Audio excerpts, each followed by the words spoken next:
Saludos y bienvenidos al podcast Telemática Médica. Para el día de hoy tenemos un programa de lujo. Tenemos para tratar del tema de imagenología mamaria a una experta en imagenología precisamente de la mama, la doctora Karina Alejandra Peche. Ella es la jefe de mamografía y de intervencionismo mamario del Hospital Italiano de Buenos Aires, Hospital Universitario. Ella es médico cirujana, especialista con felo en imágenes de la mujer y que le damos la bienvenida. Así que bienvenida, Karina. Gracias, Oswaldo. Un placer hablar contigo. Muchas gracias. Bueno, el tema de hoy es que conversemos sobre, estás desde el 2000 como especialista de imágenes mamarias. Son 21 años de especialidad. ¿Por qué la mamografía hoy en día? Porque, bueno, es el único método que, bueno, a partir de estudios que son prospectivos, randomizados, ha demostrado que ha disminuido la mortalidad por cáncer de mama. Es decir, que es el único estudio de imágenes de la mama que ha logrado en el tiempo una reducción en el número de mujeres que mueren específicamente por cáncer de mama. Así que hoy por hoy todavía es el estudio, como podemos decir, estrella, estándar. Tenemos otros estudios que han acompañado, perfeccionado lo que es la detección del cáncer de mama, pero bueno, la mujer a partir de los 40 años como que debería ser ese el estudio que sí o sí debería realizar. La doctora Karina Peche es investigadora. Recientemente presentó trabajo que tuvo reconocimiento en la RCNA en póster. ¿Podría darnos alguna información al respecto? ¿Cuál fue el título de la presentación? ¿Cuál fue el premio? Y el reconocimiento que nos dio la RCNA es un trabajo que realizamos con todo el equipo de la sección de diagnóstico e intervencionismo mamario del Hospital Italiano, Buenos Aires, Argentina, sobre triple negativo, que es un subtipo especial de cáncer de mama. Cuando hablamos de cáncer de mama, debemos saber que no es una enfermedad única, que es una enfermedad heterogénea, que tiene distintas formas de presentación, tanto a la clínica como a las imágenes.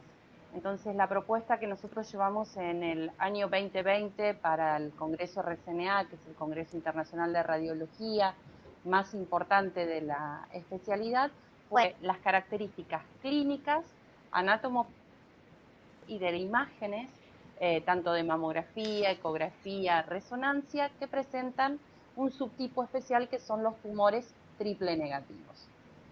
Bueno, este ha sido el reconocimiento un cum laude como un trabajo destacado porque se destaca el trabajo educativo para el resto de los colegas.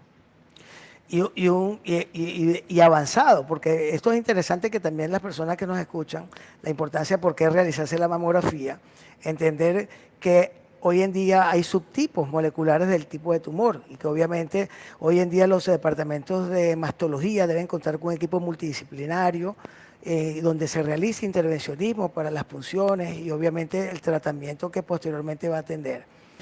También ha crecido el desarrollo tecnológico, ya no solamente es mamografía digital, hay tomosíntesis, hay equipos de resonancia de mama, que nos puede hablar de ese abanico del arsenal que tiene hoy la medicina para caracterizar las lesiones en la mama. Karina. Exacto, como vos bien dijiste, es muy importante lo que es el manejo multidisciplinario de las pacientes. Destaco siempre que el estudio base que deberíamos, que sugerimos realizar, es la mamografía a partir de los 40 años para aquella mujer que tiene un riesgo promedio para desarrollar cáncer de mama. Cuando hablo de riesgo promedio quiere decir que por el hecho de ser mujer y cumplir años, ya nos encontramos en un riesgo casi promedio. Cuando la mujer tiene un riesgo aumentado a desarrollar cáncer de mama, que uno lo detecta a veces el ginecólogo, el clínico o el mastólogo en la consulta diaria, porque en la familia puede haber antecedentes de cáncer de mama a edades tempranas, que la paciente, en la familia haya, que se conozca que tenga alguna mutación genética, las más conocidas en mama BRCA1, BRCA2. Bueno, son pacientes que decimos que son de alto riesgo, no solamente van a ser estudiadas con la mamografía, sino con la resonancia magnética nuclear. La resonancia magnética nuclear es el estudio para las mujeres de alto riesgo y que debería ser realizado en este grupo a partir de los 40 años, también en forma anual, ¿no? La resonancia no la podemos aplicar para todas las mujeres, tiene sus indicaciones. En screening sí para el grupo de alto riesgo. Después, dentro de lo que vos dijiste, el abanico, el arsenal terapéutico, cuando nosotros encontramos, por ejemplo, en la evaluación mamográfica, mujeres que tienen un patrón denso, hablamos de patrones clasificados por el Colegio Americano de Radiología en patrones ACR A, B, C y D. El denso es el C y el D. En estas mujeres, sobre todo en el patrón extremadamente denso, les sugerimos completar la evaluación mamográfica con un estudio de ultrasonido. Algunas guías, también en el último consenso que tuvo, por ejemplo, el grupo de expertos de densidad mamaria en Estados Unidos. Vos sabés, Oswaldo, que allá es ley la notificación de las mujeres que si tienen o no la densidad mamaria, y en una publicación reciente de la JR de panel de expertos, ellos aconsejan que las mujeres que tienen patrones extremadamente densos, es decir, un ACRD, que son un pequeño porcentaje, un 5% aproximadamente del total de todas las mujeres, que complementen con ultrasonido o con resonancia magnética, inclusive en este subgrupo de mujeres. Bueno, esa es una herramienta. La ecografía también es la primera herramienta diagnóstica que vamos a utilizar en una mujer, por ejemplo, que está dando de amamantar y tiene algún síntoma, tiene algún nódulo palpable, aquella mujer que está en la lactancia, en aquella mujer joven, menor de los 30 años, se sugiere, por ejemplo, que una mujer no comience con una mamografía antes de los 30 años por el tema de la radiación, cuando hay secreción hemática por el pezón, cuando hay alguna imagen de sospecha en la mamografía y uno va a hacer lo que se conoce el second look ecográfico y hacer la mirada dirigida, secreción hemática por el pezón. Bueno, estas son como un poco las indicaciones del ultrasonido. Y la resonancia, screening en alto riesgo y después para la estadificación del cáncer de mama, si bien los mastólogos no hay un consenso universal y aceptado de la resonancia. La resonancia es muy útil para la estadificación del cáncer de mama, para evaluar respuesta en pacientes que están haciendo un tratamiento de neoadjuvancia. Le cuento, si nos están escuchando público general, por ejemplo, que hay mujeres, sobre todo ahora, antes era más abocado para tumores que eran un poco más grandes o que no eran quirúrgicos de entrada. Hoy por hoy, para tumores que son sobre todo triples negativos, se utiliza, aunque sean tumores muy pequeños, comenzar con la neoadjuvancia porque tienen una evaluación, una respuesta en vivo de esa quimioterapia que les indican a estas mujeres. Entonces, la resonancia es un excelente método para evaluar cómo responden esos tumores. O hace un ratito hablaste del cáncer y de esto que no son todos iguales, que son cánceres heterogéneos y la biología molecular. La biología molecular, con este artículo que salió publicado en el año 2000, sabemos muchísimo sobre los 4 subtipos principales de carcinomas de mama moleculares, los luminales A, luminales B, ER2 enriquecido y triple negativo. Pero vos sabés, Oswaldo, que en la práctica diaria esto es casi imposible, porque estos estudios moleculares son carísimos, imposibles. Entonces lo que se hace es lo que se conoce en medicina como la subrogación, y a partir de datos que sacamos de la anatomía patológica, de la inmunohistoquímica, tenemos 5 subtipos de tumores. Bueno, y uno de esos 5 subtipos, que es el triple negativo, fue este trabajo que nosotros presentamos.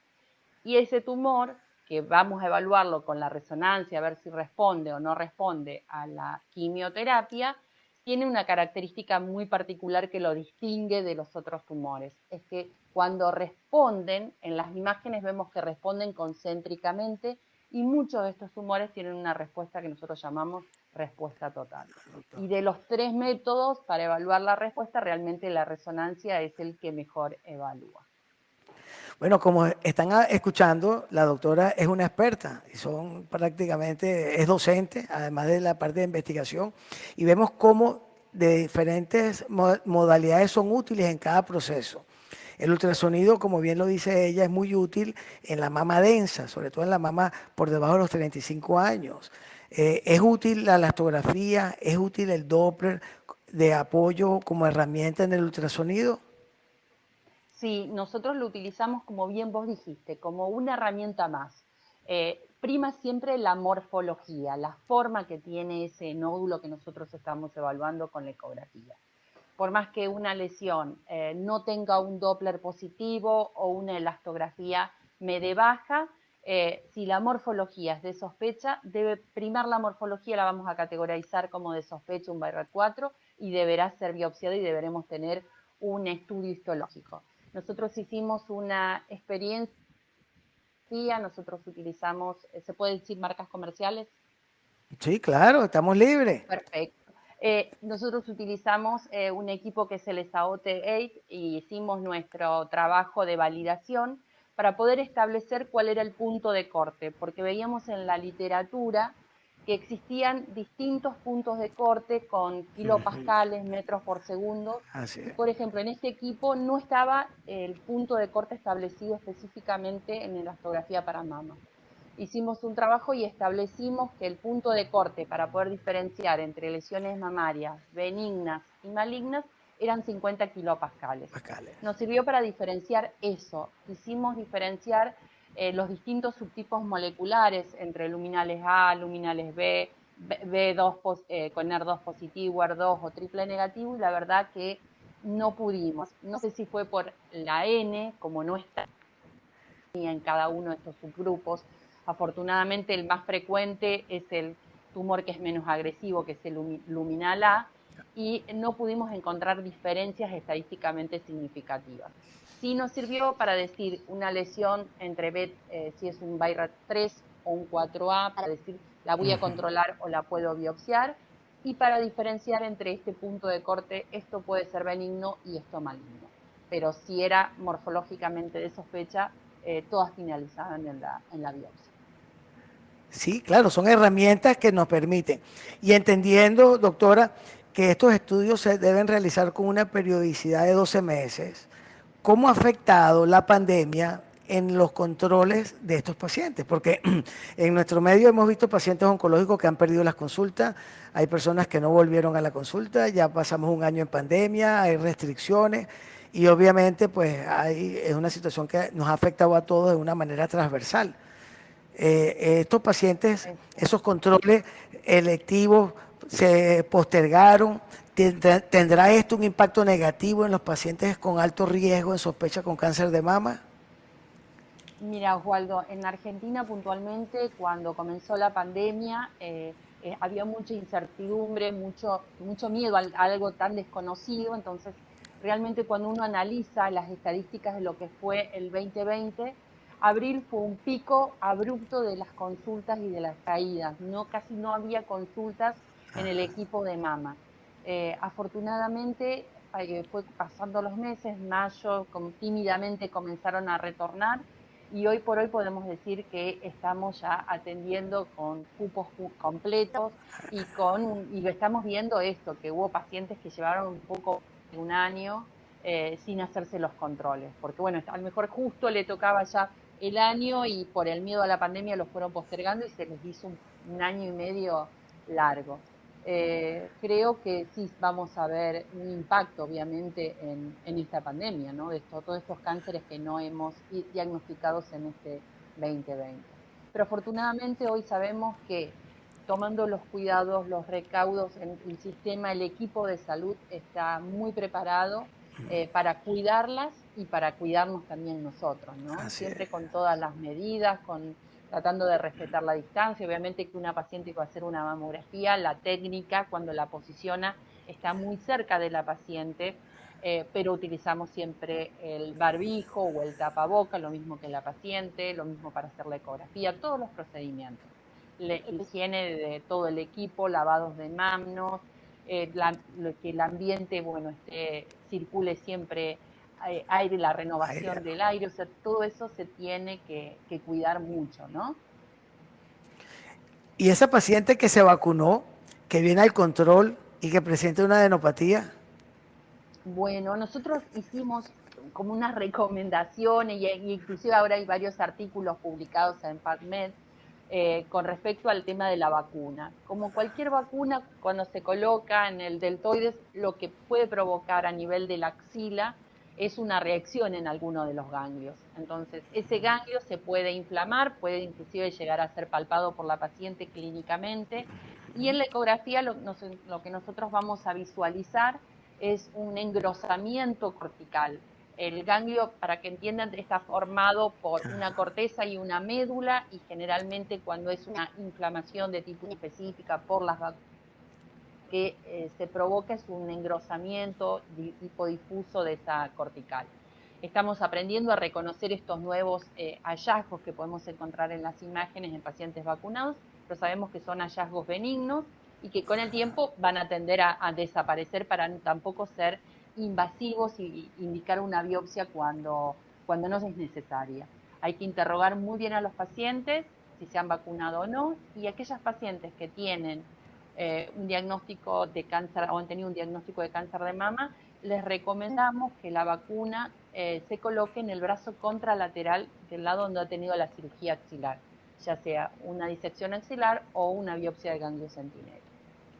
Y en los factores de riesgo de manera general, para las mujeres que nos estén escuchando, para las personas que tienen una mujer cerca o un familiar, ¿qué recomendaciones le podríamos dar en cuanto a o estar alertas en los factores de riesgo que estas mujeres están asociadas a estas lesiones? ¿Cuáles serían esos factores? Para tener cáncer de mama, bueno, Sí, sí, hay factores de riesgo que, como siempre decimos, no se pueden modificar. No podemos modificar el hecho de cumplir años, lamentablemente todos los años cumplimos años. El sexo genético, podemos decidir tener un nombre, y cambiar nuestra sexualidad, pero genéticamente somos hombres o somos mujeres, y el riesgo de ser mujer tiene mayor riesgo que el hombre de padecer cáncer de mama, aunque el hombre también bueno, puede tener cáncer de así mama, es. es muy importante que también lo sepan. Eso no se puede modificar, lo mismo que la genética. Si uno tiene una alteración genética como un BRCA1, un BRCA2, o es de una descendencia judía askenazi, tiene mayor riesgo a padecer cáncer de mama. Eso no.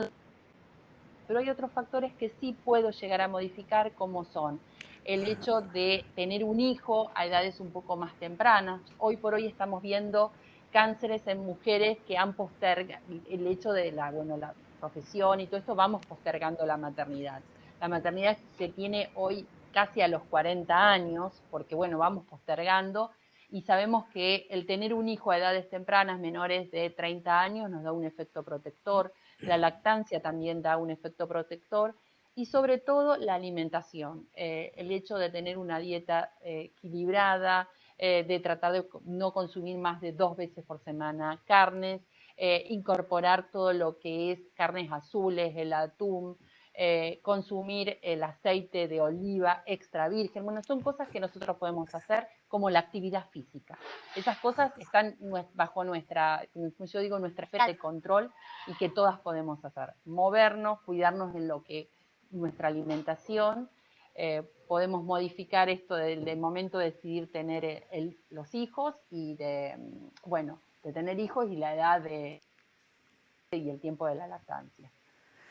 También ha existido, y de hecho hemos compartido también opiniones al respecto, el desarrollo tecnológico de la incorporación de algoritmos que, utilizando herramientas de sistemas de informática, aportan lo que hoy conocemos como el Deep Learning, Machine Learning y la inteligencia artificial. Como veníamos conversando, ha venido un desarrollo tecnológico avasallante desde el punto de vista de diagnóstico por imágenes, el aprendizaje profundo, el machine learning, y obviamente esta es una especialidad que va de la mano de la tecnología, y esto incorpora la inteligencia artificial. ¿Cómo queda el área de mastología con la incorporación de este tipo de tecnología? ¿Es una herramienta realmente útil para el especialista de mama?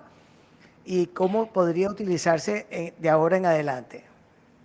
Sí, realmente lo de la inteligencia artificial ha causado a veces en muchos un poquito como de resquemor, de temor de que pueda llegar a reemplazar al médico. Y no, en realidad la inteligencia artificial viene a ser un aliado y viene a colaborar en nuestro esquema de trabajo, se tiene que incorporar. En el Hospital Italiano de Buenos Aires, donde nosotros trabajamos, formó parte de lo que es el servicio de diagnóstico por imágenes. Junto con el Departamento de Informática en Salud, se armó un proyecto que se denomina Piagiva, que es un proyecto de inteligencia artificial aplicada a varias áreas del hospital, pero principalmente en diagnóstico por imágenes, y dentro de eso desarrollamos el programa de MAMA. Como era un desarrollo de inteligencia artificial, de deep learning, para imágenes mamográficas, pensamos que esta red neuronal que llevó el entrenamiento de miles de imágenes de mujeres a partir de un entrenamiento con imágenes de mamografía, debía tener nombre de una mujer. Entonces le pusimos el nombre de Artemisia, ¿sí?, en honor de la pintora del barroco Artemisia Gentileschi. Y esta red neuronal, en este caso nuestro, la entrenamos primero para lo que es la identificación y la clasificación de la densidad mamaria, y la incorporamos ya en nuestro flujo de trabajo. Tenemos una reciente publicación de lo que fue el entrenamiento de la red neuronal, y ahora estamos escribiendo el paper de lo que fue la implementación. Porque a veces los resultados que uno a veces ve en las publicaciones de inteligencia artificial es de lo que sucede dentro del ámbito del laboratorio o de lo que nosotros decimos la validación de la herramienta. Pero después es una cosa distinta de lo que pasa en la realidad. Hay que escuchar al usuario de qué es lo que realmente pasa con esta inteligencia artificial. ¿Qué nos aportó, qué nos sirve a nosotros, por ejemplo, Artemisia en el día a día, en donde podemos dividir lo que es el flujo de trabajo? Artemisia evalúa las mamografías que se han realizado durante el día y permite clasificar en lo que son patrones no densos y patrones densos. Entonces uno puede armar en el esquema de trabajo que las mamografías que son de más fácil lectura, como las mamas no densas, las puedan leer médicos con menor entrenamiento. Y los patrones que son extremadamente densos, el CRD, los pueda leer un médico que tiene más años de expertise. A su vez, para aquel médico que no tiene la posibilidad de una segunda lectura, la herramienta de inteligencia artificial sirve como si fuera un segundo lector. Pero la decisión final de qué categoría, por ejemplo, hablo de densidad mamaria, le va a asignar, va a ser la del médico. Nosotros registramos en un tablero de gestión lo que es la densidad mamaria, que categorizó al médico, y si coincide o no con la inteligencia artificial, y eso es lo que nosotros estamos evaluando ahora como los resultados de la implementación. Pero vos te imaginas, Oswaldo, que por ejemplo, para el diagnóstico del cáncer de mama, que ya hay algoritmos que permiten la identificación de lesiones, puede ser en un país que a lo mejor no tenga la posibilidad de una segunda lectura, o médicos que recién se estén iniciando, como una segunda lectura. Ya hemos pasado por una experiencia en imágenes mamarias que ha sido el CAT, que es el sistema de detección automatizado de las imágenes mamarias, que la FDA lo había aprobado en el año 98, que enseguida en Estados Unidos se empezó a popularizar. Y después, con el tiempo, se vio que la herramienta todavía no había llegado a su punto máximo de madurez. Bueno, con la inteligencia artificial pasa un poquito esto. Hay que ser cuidadoso también con el tema de los papers que uno va leyendo. Hay resultados que son muy prometedores. Creo que va por ahí la medicina, y vamos a ir de la mano de la inteligencia artificial, pero siempre como acompañando y ayudando en el trabajo del médico. Y esto nos va a permitir tener más tiempo para que nos faciliten el flujo de trabajo y podamos tener más tiempo para conversar con nuestros pacientes. A veces nos quejamos de que estamos agobiados de muchos estudios y poco tiempo para poder dialogar. Bueno, la inteligencia artificial va a venir a ser en algunos momentos esa aliada que nos va a permitir a tener un poco más de tiempo para conversar con los pacientes. Ahora nosotros estamos haciendo el entrenamiento de la nueva red para el diagnóstico de lesiones, para poder determinar lesiones que son sospechosas de cáncer versus no. Pero bueno, estamos en la fase de entrenamiento. Definitivamente, quien posea o tenga esta herramienta va a ser más eficiente y más efectivo. No necesariamente porque va a ser más inteligente, sino que te va a ayudar, o como bien dices, como una herramienta auxiliar a tener obviamente más eficiencia. Oye, Karina, normalmente me preguntan, Karina recibe estudiantes, hace fellow, hace educación. cómo podemos asistir con ella.